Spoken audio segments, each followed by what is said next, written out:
Hey guys, welcome back to Pull the Crown. The last time we were filming, I was obsessed with talking to Julien about the IWC Ingenieur, and he decided that he was going to surprise me by getting the actual watch, the limited edition piece that Brad Pitt helped design for the F1 movie. I thought he was going to be kind enough to lend it to me for the week, but he was actually a bit of an asshole, and he kept it for himself, and he's been rocking it. But this episode is going to be all about us discussing that watch, a little bit of context about the movie, and maybe some alternatives about what we think should have actually started in the movie. So stay tuned. I would be remiss if we didn't also mention that we might have a special guest appearance, but we're going to leave that maybe to fate. If you stick around for the video, maybe you'll find a little unique special appearance. Okay, I don't know if I would call that a guest appearance, but all right, sure. Let's talk about IWC and the movie. Okay, so let's start with this. Let's give a bit of context about the movie, because I think you haven't even seen the movie. I have not. Okay, that's kind of cringe. Okay, so I'll give you guys, and you, Julien, a little bit of context about the movie, okay? So the movie, obviously, as the name implies, is all about Formula One, okay? So in this F1 movie, what they've done is they blended a little bit of fiction with a little bit of reality by basically having these characters side by side, real race car drivers on actual race weekends with the actual cars on track and using actual race footage. So it's actually quite a great movie. Personally, I love racing, but my entire mindset about sports is that I'll play any sport, but I don't want to watch a sport. And what I'm bringing this up is because I don't like watching Formula One racing, but I love, for example, watching Drive to Survive on Netflix. This movie is like a Drive to Survive movie. It's all about the drama. It's all about, the storytelling and then just like the most exciting parts of racing. So personally, I thought it was a fantastic movie, okay? Now, the premise of the movie is very, very simple. There's an older washed up, I can't even call him washed up driver, just like an old retired race car driver called Sonny Hayes. That's Brad Pitt's character. Skip ahead like 10, 15, 20 seconds if you don't want spoilers for the movie. By the way. Just if like me, I have to get it spoiled right now because I need the context for this watch. But go ahead. It's not that much of a spoiler, but anyways. So Sonny Hayes has an accident in Formula One in the 1990s, like a career-ending crash. And it's a real guy. No, this is the fictional character played by Brad Pitt. He gets into this accident and he never returns to Formula One, but he spends the rest of his life wandering and performing in all kinds of other races to prove to himself that he's still relevant. He gets dragged back into Formula One by a team called APX GP. And APX GP does a Hail Mary attempt at trying to save their team by having him mentor their rookie superstar driver. Okay? So the entire movie is about a contrast between these two characters. We have, on one hand, Sonny Hayes, who's basically the equivalent of like a Schumacher or Senna equivalent now racing in the modern age, right? So all of this experience, he's grizzled, he's emotionally and physically scarred from everything he's been through. And in contrast, you have this extremely green but very talented young driver. So what I've noticed in this movie is that they were trying to show the difference between these two characters using their watch. And this is where it gets really exciting for me, is that Brad Pitt, as you know, is a very avid watch enthusiast. And he actually had a hand in designing this watch. So he not only chose the Ingenieur, but he then actually worked with IWC to build his perfect version of this watch. Now, what's cool is, from what I'm reading and gathering online, he was looking to tell a story with that watch. The story was supposed to be that watch was a family heirloom from his father, who was also involved in racing. And that watch is supposed to kind of anchor him to his past while also racing in the modern age. It's supposed to be a symbol of legacy, of continuity, a symbol of showing where he's come from and the things that are important to him. And I thought that was so beautiful. But the watch itself is not that beautiful. It is there. I'm so happy that you cut all the emotional stuff. You built it up, and then you just cut right into it. It is right there. Okay, in that photo, it's gorgeous. And what makes it gorgeous is that it has a dark green, British racing green dial. Yeah. That's the first thing that we have to talk about right now, which is the second I picked up this watch, I looked at the dial and I said, is this fake? That's literally the first thought that went into my head, because every render, every video I saw online about it was in that shade. Now, I wore it for the week. I managed to take some rich shots which emulated that color by playing with shadows, some lighting on my phone, some contrast.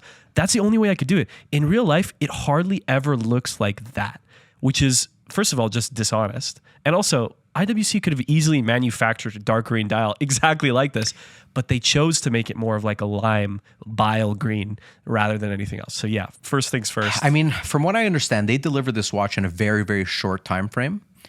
But from what I saw online, they were playing around with different dial colors. They were trying with like a slate gray. Apparently they tried even with like a pistachio green, and then they landed on this kind of like pastel green. And I can't emphasize this enough. It ruins the watch. Yeah.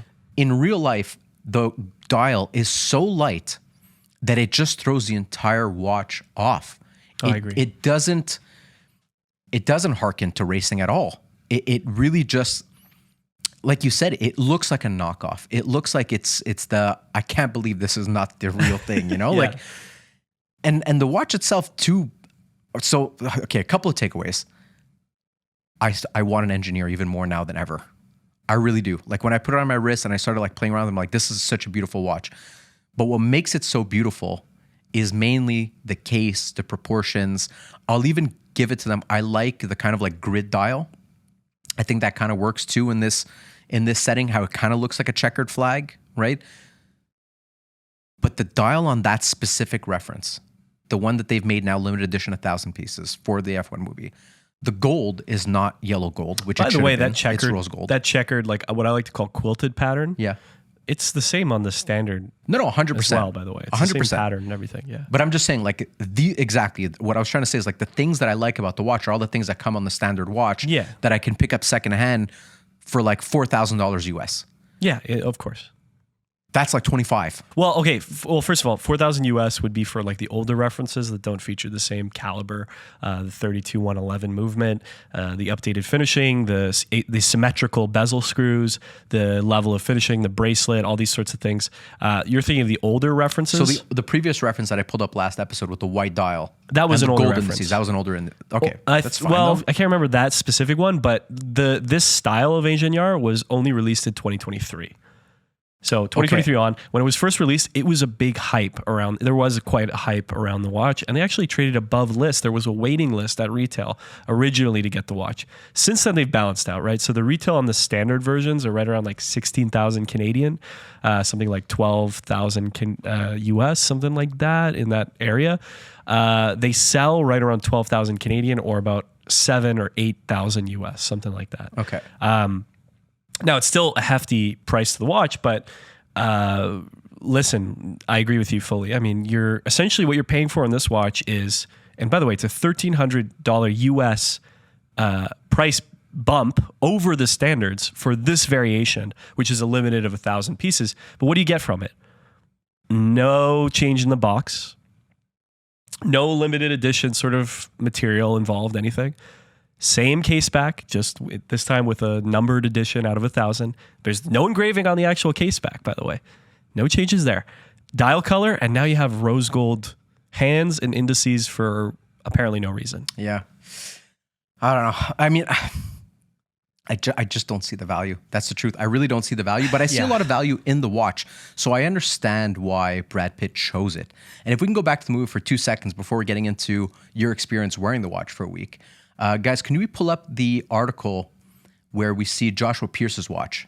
So before I show you Joshua Pierce's watch, which is that young rookie, talented rookie from the movie, you should know that Brad Pitt had the watch. So he chose the indices, chose the dial, and he even went as far as making the watch half as thin as its actual reference. And to make that possible, they had to actually remove the anti-magnetic cage, which was kind of the whole purpose of the Ingenieur, was that it was an anti-magnetic watch. And they actually flattened the case back. So the one that he wore in the movie was actually more customized, if you will. Right. And I feel like if they would have done that for now this limited edition, I could understand the bump in the price. But even at that, you're actually losing the anti-magnetic casing. Yes, but you'd be getting a feature. thinner watch, which can be appreciated by some people, right? So I just wanted to show you, and I think this was such a brilliant thing that they did. Don't you find that particular reference that they used for Joshua Pierce is like the perfect contrast to Sonny Hayes' watch, whereas his feels more vintage because it's an older reference, and that clearly is a more modern IWC reference. Well, and it's more also flashy for that younger driver who's really trying to stand out. You know what I mean? By the way, also, Yeah. we could talk choice later, but choosing an Ingenieur for a racing movie was kind of strange to me in the first place. I thought it was a little bit strange. I mean, there were certain things that they did in the movie that I thought were emotionally enjoyable, but were logically flawed. So, for example, But see, that makes sense because it's a chronograph. It's got a tachometer scale, right, which is meant for racing. Yes. It makes sense as a racing watch. I think they chose the Ingenieur because of the storytelling that was made possible by it being a vintage inspired watch. And it being essentially, because of course IWC was the main partner and sponsor for the movie. Okay. So he couldn't choose another brand other than IWC. And if you're going to go into the IWC catalog, if he's trying to write that story for his character, that it was a family heirloom, I could understand why he chose an older, well, not in this case an older reference, but a watch that could be mistaken for an Genta older design vintage. from the 70s, Exactly. 1976. Yeah, so yeah, I think sure. from that perspective, you got it right. Some of the things that they did, again, that emotionally spoke to me that I thought were really flattering, but logically were a little flawed, was the movie starts with Sonny Hayes winning the 24 Hours of Daytona. They pay him for that victory a check of $5,000, but because he won, they offer him a Rolex Daytona, and he turns it down. What Daytona was it? You don't see it, unfortunately. Oh, you don't see it? No. But you know it's a Daytona because that's the watch that you win if you win the Daytona. And so he turns down the watch and basically says, I don't need one. I already have a watch. Oh, so he's an idiot. Well, yes. Oh, okay. So Okay. I like the Now emotion. Now the rose gold makes sense. The character is a fool. So that just makes sense. The rose gold watch is Joshua Pierce's watch. Oh, sorry. Right? The Ingenieur is Brad Pitt's watch. Okay, But sorry. so I like that he turns down the watch because he has his sentimental family watch that his dad handed down to him. I love that. I thought that was like I very think it's emotionally impactful. great too, but if he's that's getting what I'm saying, paid like $5,000 logically, for a exactly. race. The watch is worth significantly more than what he got paid for the race. Yeah, like six Now, times more. I'm sure you can make the argument that very clearly, and you see this in the movie, that Brad Pitt's character does not care about money. That's just not what fuels him, right? He's all about, trying to fly, so to speak. That's what I And meant then. reference to the It's movie, Brad like- Pitt's character that turns down the Daytona. Correct. Yeah, so that's what I'm saying. The rose gold indices on this watch make a lot of sense because he's a fool. Oh, yes. There's no bearing. It has no bearing on a deeper green like that. It would look so much better in yellow gold, by the way. And in person, it's so apparent that it would look just better if it was a deeper Yeah. green and more Deeper yellow green gold. and yellow gold But would enough- have made that watch flawless. Yeah. If they would have pulled off making the actual reference thinner, like he had his done for the movie. Yeah. That would have been. I don't really care that much about that. The actual- watch is very thin, first of all. It's under 10 millimeters, I believe, It's right? surprisingly thin. Yeah, I thought it would wear a little bit more chunky, No, not at all. but So, it actually wears really well. I'll tell you right now. So segue perfectly into, I spent a week wearing this watch. We could cue some wrist shots while I'm explaining a little bit. Producer Bride Dog in the back. Look, the watch was comfortable until it wasn't. What do I mean by that? It's a butterfly deployant clasp, okay? Without any micro adjustment, without any quarter links, half links, or anything to adjust. The link system is very clever. It's very cool. It's like you can basically do it with a toothpick. You press the set. There's like these little buttons on the center of the backs of the links that you press hard enough and the pins pop out. You can pull out the links. Very cool. But finding a size that's perfect for your wrist on this watch is near impossible. It is far too tight for my wrist. But adding an extra link makes it way too loose. So I had to sort of endure the tightness of this watch throughout the week, which was annoying for a sports watch. I know it sounds like we're being a little bit pretentious about this micro adjustment stuff, but it's actually quite a significant difference when you're buying a watch. And it should really be considered. Because, for example, the AP that I'm wearing now, if I remove a link, to his point, it suffocates my wrist to the point where it cuts off circulation. But if I add a link, then all of a sudden, if you look now, the watch can actually hover above my wrist. So it's loose. So I can't ever get a proper fit on this. Versus as soon as you have a watch that has a micro adjustment like a Submariner, or even just the ability to extend it when your wrist swells during the day, like my Daytona, it makes a world of a difference, like completely world of a difference. By the way, when it comes to comfort, this isn't like a new phenomenon. This has been happening the last few years. Many brands have shifted with new releases to releasing micro adjusts. No, as they the should. Speedmaster does too now, right? They on the 3861 calibers, they have, absolutely, which they released after the fact because so many clients demanded it. This watch has been out since 2023. Dude, it's such an important feature that there's companies now that are starting to sell links custom made to put onto your watch that add that micro adjustment. So you could literally buy a link, an unofficial link from someone else, and put that on your watch so you gain it. I really doubt you could do it with this because it's a specialized link system and all that. But I'll get back to it. So I spent the week wearing it. Again, beyond the dial, this color just kind of being gross in person, I wasn't in love with it. I really wasn't in love with this watch. I tried it. I like the sizing. The sizing is very true to 40 millimeters, 46 point something lug to lug. Very, very true to 40. But I think the first step being comfort on wrist, the fact that it wasn't comfortable, it killed it for me. It just killed it right there. It was so hard to rock this daily. Right. I didn't get to enjoy it for a week like you did because someone was being very selfish with it. But just in the 5 minutes that I was manipulating it before we started the podcast, my takeaway was, like I was saying earlier, I really, really want one. I just want one for a fraction of the price. Like I could picture myself picking up the white dial that I showed you last episode for $4 or $5 grand and wearing that way more often than my Black Bay, for example. But holding that one and knowing that it cost $30,000, feeling the bracelet, how flimsy it was, that's what ruined it for me. The weight of the watch, it feels like the weight of a Tissot. That's like the. I agree with that. Like it feels like a PRX. You know, like when I was holding, I was like, That's why for this episode, I threw on a Rolex. Imagine what that says for me to say I'm throwing on a Rolex instead of this, so that we can sit it, here and look at it and maybe pass it to you so you could talk about it. That's what you were saying when you were on the car ride in, or you were just like catching up again before filming, and you're like, I'm very excited to put back on a Rolex. Like that says everything, Like from you, for anyone that's not a first-time listener, they understand that's meaningful, right? Yeah, it's very meaningful. I will do anything to wear something that's not a Rolex. If it surprises me and it turns me on, I'm gonna put it on and love it. Yeah, this was not that. Finishing was fine. Seeing it in daylight, seeing it at nighttime, it's just fine. The finishing is nice. It is a nice watch, but it's slightly off. So for anyone, let's jump into maybe some of the technical features of this watch. Sure. So if you guys are unfamiliar with IWC, like I was. IWC, which I can't believe I'm going to admit now on camera, I had no idea stood for International Watch Company. Okay, quite embarrassingly, I had no idea. Really did not care about IWC at all. It's a very unoriginal name, by the way. Well, it makes sense in the context that it was a Brit who founded it in Germany. In so Switzerland. he was an American. He was an American that wanted to. He was an American engineer, and he wanted to bring like American industrial efficiency to like Swiss craftsmanship. That was his whole thing. And clearly, because he was an engineer and not a marketer, he didn't want to use his name, which I can't even remember for the life of me. Actually, I have it in my notes. I tried memorizing it like 13 times, and it's such a quirky name that I completely understand why he didn't name the company after himself, at least. Do you know his name? No, not No, of course you don't. Come on. I don't know everything. I'm actually going to find it for you because it was just like Florentine Ariosto Jones. You sure he wasn't a Brit? You check the notes there? Yep, American engineer. American engineer. Yeah.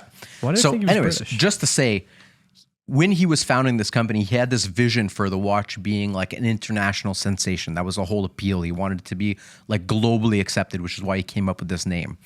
But anyways, going back to the watch itself, if you're unfamiliar with IWC, IWC kind of slots itself in as a watch that's considered more prestigious than Omega, for example, but quite a few notches below Audemars Piguet and Patek. Oh, very far down, right? Yeah. I'd say IWC is. Okay, this watch I'll put at Rolex's tier in terms of luxury watch and in terms of a luxury good. Finishing is very equivalent on this watch. Okay, to a Rolex? To a Rolex, yeah. I don't find that at all. You think it's less? I think it's less. You think it's less? Yeah. I think it's the same.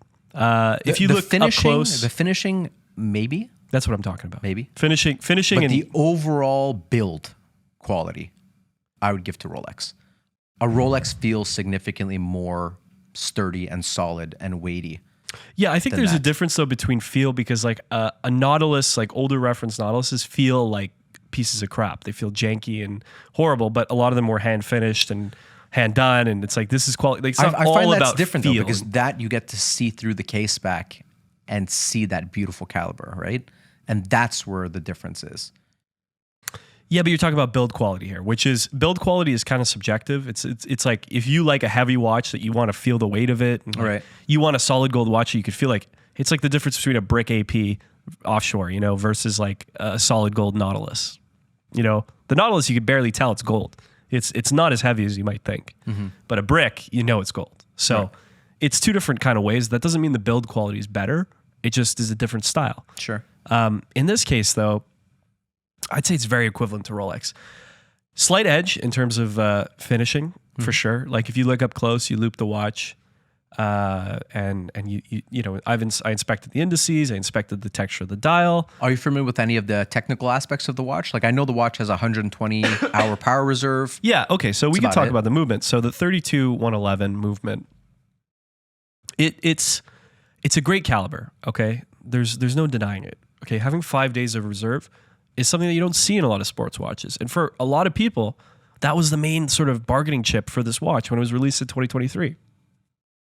Now, where it gets kind of interesting is that caliber is based on another IWC caliber, first of all, 32-110, which is loosely based on a 2892 ETA movement. Richemont, who owns IWC, also owns Baume & Mercier. If you go to Baume & Mercier, you can get the Baumatic 5-day with the same-ish caliber, less well-finished, with a 5-day reserve for much less money. So it's not like the crazy bargaining chip that you might think it is. Right. I think it devalues the watch in that regard, that the movement isn't really up to snuff. And by the way, it's a closed case back, so even if it is you can't super admire well it. finished in person, we couldn't see it past the renders, Right. which is a shame. So, excuse me, guys. I got a little bit of a frog in my throat this episode, if you can tell. Okay. Well, listen. So let's move on. I have a subject for us. Let's discuss some alternatives to this watch that we would have liked to have seen in the movie. We'll take away the fact that, again, IWC was the main sponsor and it probably needed to be an IWC. And let's just look at some. Oh, well, quickly. Yeah. Bracelet finishing on this watch. I loved it. Great. Right. Okay, aesthetics of it, the case, the crown guards, the bezel, the symmetric screws. I like all that. Just quick Yes, I do. interjection. That Absolutely. goes to tech specs. Now we can jump in. Just wanted Actually, to get before I forget, I wanted to show you this just so you could explain it to me because my Excuse me. brain couldn't wrap itself around this. Can you guys scroll down 2 seconds? So this is the reference that Brad Pitt was actually trying to like replicate in the movie. Yeah, the SL, yeah. Yeah. Why is it so expensive? Why is it more expensive than a modern day reference? What's happening here? Because this is this is 1976, same year that the Audemars Piguet same year that the Nautilus was released. Right. AP was released in 72. Genta also released the Ingenieur. Okay. So these original references, Well, because he redesigned the Engineer, but I don't get it. I still don't understand why it's so expensive. well, because just it's really a Genta design. This is the origin. This is like Oh, because this is the original one that he designed? yes. Okay. Yeah, exactly. So, in terms of, Genta collectibles, you look at the original Jumbo AP Royal Oak, you look at the original Jumbo Nautilus, these watches sell for big money as well, and this is no different, right? It's the same thing with the 222, which was Okay, I not a understand. Genta So what design, you're saying but is the the ones that originals- he physically had a hand in designing are worth more money than the ones that come from that lineage. So first of all, if you notice the watch, it looks very different to sort of some of the references that came out later in the 80s and 90s. This is the more classical sort of Ingenieur. When you think of the Ingenieur, this is what it should go down to, the SL, right? Okay. IWC did a change in the design. They started to go away from this classically thin, classic example, right? They made it beefier, they made it thicker. This was the watch as it was meant to be, shown and designed and Genta. marketed, right? By Genta. Okay. That's why the watch is so expensive. But, it kind of speaks to the fact that a lot of brands these days are taking Genta's early designs and then just bringing them up. Yeah, Trying to- modernizing them. It's kind of funny, like, why now of all times? Does it maybe have to do with the fact that, different brands' Genta designs are selling like hotcakes? Yeah, of Since- course. Which, by the way, Chris, I mean, I don't know about you, but can you hear sirens right now? So what? You don't hear the sirens? Sounds like maybe we're about to be placed under arrest. I think you might have a fever. I don't think I have a fever.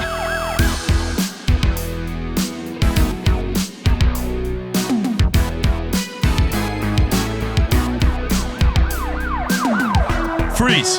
Drop the watch and leave it crown side up. I want to see it on a table. I want to see it covered. I want to see it protected. I don't want to see scratches on that goddamn case. Let me tell you right now. What the fuck is up with watch brands these days going for the cash grab, excuse me. What's going on with this? Every single company is releasing stainless steel sports watches in a Genta-designed, Genta-inspired style that we all call integrated now, but it's just Genta. It's just the same shit. Every brand makes a knockoff, an homage to it. Some brands that have no business doing it. But meanwhile, here we've got IWC. With that brand in its back pocket, it decides to bring it back up. When? 2023, it revamps the line. Why? Because that's when the Nautilus is selling for fucking $100,000, so we better jump on the fucking train, right? Right? Wrong. Make good watches that aren't overpriced, that aren't just following some dipshit trend. Make quality for your customers. This shouldn't be a fucking debate. Don't laugh, Chris. I see you laughing. Don't laugh, okay? This is serious business. Back to the podcast. And we're back, Chris. Thank God that guy didn't frizz us up too bad. He was pretty gentle. The handcuffs, they weren't too tight there. It's a little intense, but... A little bit intense. But for real, though, shout out to Josh Seeley7 for the idea for that little segment there. And it might be a reoccurring character. Well, stay tuned for saying that the stash guy looks like an 80s cop. And you do, to be fair. It's a compliment. I love 80s cops, man. I grew up watching Miami Vice. I love it. Okay? That's part of the inspiration. So I'm happy somebody got it. But I think we were going to talk about some alternatives, right? Some alternatives. So what we were saying is, obviously, we're not really playing into the hands here of like IWC being the sponsor of this movie. Just talking about Sonny Hayes as a character, using the story, what little story, what little you know of his story. Yeah. What watch could we have pictured in this movie on Brad Pitt's wrist? Yeah, like again, my picks were definitely based more around the subject of the fact exactly. it's an F1 movie, exactly. racing. That's fine. Now your picks, I'm sure, are going to be a bit more detailed into his characters. Yes and no. I'm just picking what I think. I thought this much character, higher of you. All right, undeservingly. Fire away, my friend. This is a watch that I think would have made perfect sense. Oh yeah, right? Like a vintage inspired, Hoyer, like reissued, like Hoyer, like that is synonymous with racing. Completely synonymous with racing. Big check mark. We're both on the same page. Most probably should have been. It was a family heirloom as well, right? So that makes sense. That makes perfect sense. Couldn't agree more. And again, it most probably should have just been a chronograph. Oh yeah, to start with, right? Oh, like yeah. that was one thing we both agreed. Like why an engineer's watch, right? So, anyways, I thought this was a perfect reference. It's a reissue. Maybe you can touch on like the caliber of which was based or the original reference. I'm not familiar enough with that, but for me, this looks like a properly vintage, like Hoyer watch, which looks phenomenal. Yeah, pre-tag. Yeah, exactly. Pre-tag. Right? So that was the golden age for this caliber of chronograph, essentially, in the racing style. I mean, just look at it. Ergonomic, classic, simple, but still you could tell it's a luxury watch. Just a knock out of the park. I don't think we need to go into depth about these alternatives, but what do you have next for me? All right, next watch, guys. So this is more... this is something that I also thought could be really, really fitting if he had a Tudor big block chronograph. I love that. Right? That's like, a deep cut too. I love that. Right? That's a deep cut. It's like he's turning down Rolex because his dad gave him a Tudor. Oh, that's I like so that. good. I like that. And it's like, why did his dad have a Tudor? Well, he was into racing. That. He bought it because it was practical. It made sense. I love that. It was not about the hype. It was never about the prestige. It was a tool watch. Why aren't you like that in real life, man? Why don't you have that attitude? In real life, that's I wear a great watch. I wear my Dreville more than anything else. I know. I'm yanking your chain here, But that's a great pick, man. Great pick, The big right? block is ultra collectible now. Super collectible. Watch nerds would freak out over that pick. I honestly, you're killing it with these choices, man. I'm so excited to see what your third is, because that's the unbelievable. third one was actually me trying to honor the fact that it was IWC as a sponsor. So if you guys go to my last pick, I actually made it the chronograph engineer. No, but seriously, wouldn't that have been the pick? Chris, These are the best 3 watches that I've seen you line up in the entire time that we've shot this podcast. Every episode that we've shot. No, this is the best 3 watches, 3 alternatives I've ever seen you come up with. Fair enough. Thanks, man. That's unbelievable. Why didn't they create the version of this watch? I really don't know, but I feel like that should have been the watch. It would have told the exact same storytelling and everything. That would make sense. But it would have been more appropriate for racing. And by the way, on the market, that would make sense as a $25,000 watch. If it was a reissued sort of like this, green racing dial, deep racing dial. Right. With a tachometer, tachymeter, lots of different pronunciations. Yeah, great. Obviously not 45 ml, but mm. That's awesome, Chris. Yeah. Great cool picks. Watch. Yeah. Very nice. A little on the chunky side, which is probably why I didn't choose it. But then again, they're making a limited edition. Yeah. They could easily sell it higher retail, create something new, Ingenieur chrono, tighter dimensions. They could so easily do that. And by the way, the fact that this piece of crap, is selling for like $25K right now, Canadian on the market, like 19 US, I would much rather pay 25 for that. Yeah. In a 40 mil case. No, I agree. Knock out of the park. I agree. Yeah. All right, show me what you got. Well, I feel super boring actually about my pick, guys. If we go to my first here, I didn't even pick specific watches. I picked genres of watches. So for me, when I think of F1, when I think of racing, I think of the Monaco. That's what I think Monaco? Look, man, TAG is the most recent sponsor of F1, the official sponsor of F1. And the Monaco series, they've decided to revamp this year. But it's the fucking ugliest watch on the planet Earth. Chris, you're a racing guy. You should respect the history behind the Monaco. There's nothing to respect about that watch. I'm sorry. I have a new video idea now that's great, trying to convince you on the Tag Heuer Monaco. But you can't. You'll never succeed. Look at that. Dude, the aesthetic of a watch is something that I really hold in like high regard when choosing whether or not I like a watch. This is perfect. It's so 70s, 80s. It's fucking awesome. Look at that. Look at the lefty. It's hideous. It's properly hideous. It's a proper racing watch. It's unique to racing. It's so significant in the world of racing. Isn't that also the watch that they put in the Breaking Bad movie? Yeah, not movie. The show, sorry. Yeah. Because it's so cool that Heisenberg wanted one. I still don't understand why you wanted that watch. Okay, well. Okay, anyway, show me your other pick. All right, next pick, guys. We'll save it for another video. I thought Black Bay Chrono. Okay, that's better. It'd be cool. I mean, already Black Bay Chrono, we scroll down a bit, guys. We cycle through, go back up. Okay, that's cool. So we were on the same page about Tudor. Yeah, so white, black. If you guys could scroll through the options down there, there's probably a window you could see the variation. Or just click watch variations on the right side there. So Tudor already has released all kinds of funky dials, right?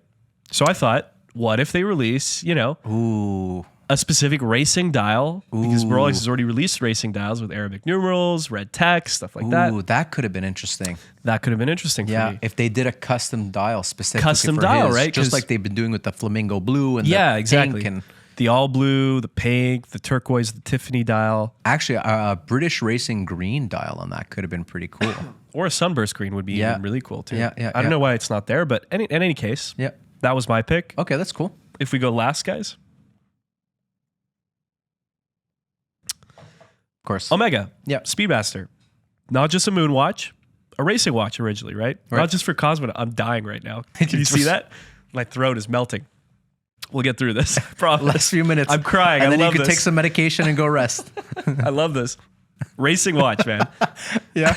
I already had the job has been done for us here, okay? This is the Speedmaster Racing. Look at the texture on the dial.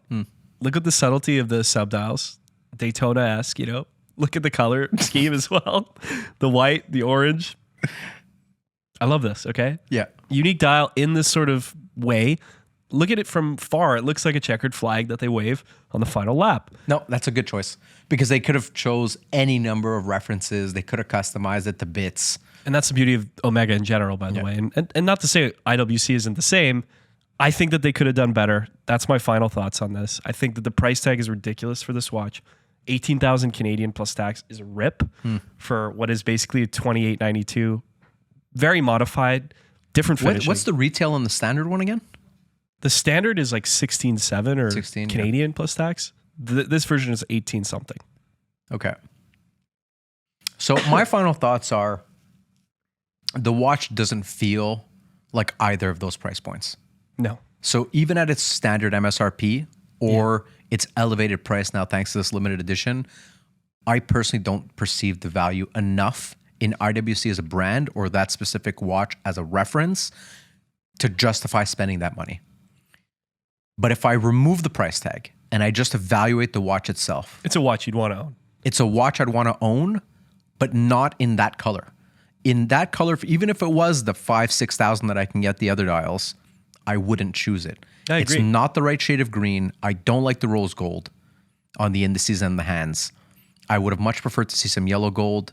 I think the black dial and a white dial looks significantly better. The blue is actually really, really nice. The blue is super nice. I saw a couple of really quirky references with like really intricate patterns on the dial with little red kind of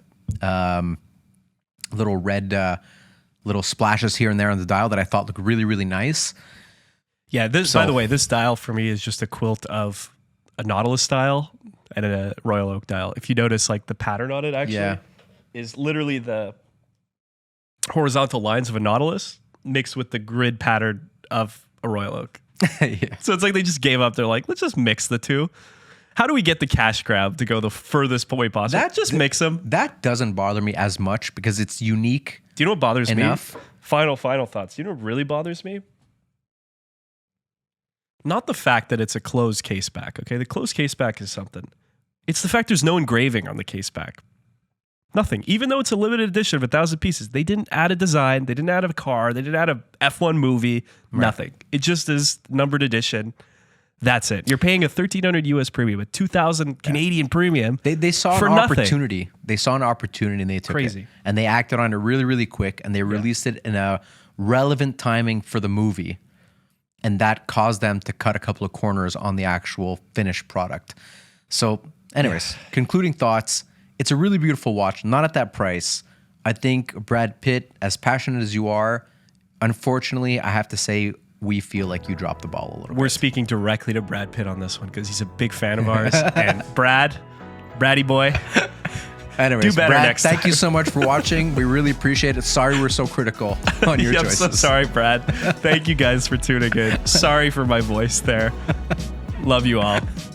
Catch you on the next one.